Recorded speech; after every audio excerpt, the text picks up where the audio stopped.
ایک مرتبہ امام بخاری رحمہ اللہ دریائی سفر کر رہے تھے اور 1000 اشرفیاں ان کے پاس تھی۔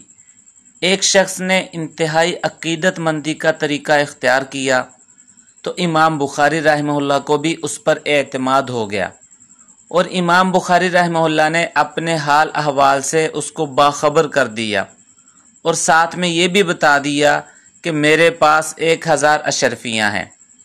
ایک صبح کو جب وہ شخص اٹھا تو اس نے چیخنا چلانا شروع کر دیا اور کہنے لگا کہ میری 1000 اشرفی کی تھیلی غائب ہے۔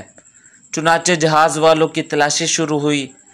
امام بخاری رحمہ اللہ نے موقع پا کر چپکے سے وہ تھیلی دریا میں ڈال دی۔ سب مسافروں کی تلاشی کے باوجود جب وہ تھیلی نہ مل سکی تو لوگوں نے اسی الزام لگانے والے شخص کو ملامت کی اور برا بھلا کہا۔ جب سفر ختم ہوا تو وہ شخص دوبارہ امام بخاری رحمہ اللہ کے پاس آیا اور پوچھنے لگا کہ آپ کی وہ اشرفیاں کہاں گئیں؟ امام بخاری رحمہ اللہ نے فرمایا، میں نے تو ان کو دریا میں ڈال دیا تھا۔ وہ شخص کہنے لگا، اتنی بڑی رقم کو آپ نے کیوں ضائع کر دیا؟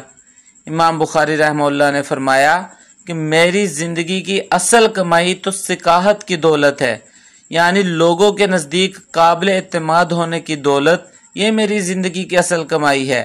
اگر چوری کا جھوٹا الزام بھی لگ جاتا تو یہ دولت تباہ ہو جاتی۔ چند اشرفیوں کے بدلے میں اس کو کیسے تباہ کر سکتا تھا؟ اس لیے امام بخاری رحمہ اللہ نے اس تھیلی ہی کو دریا میں ڈال دیا۔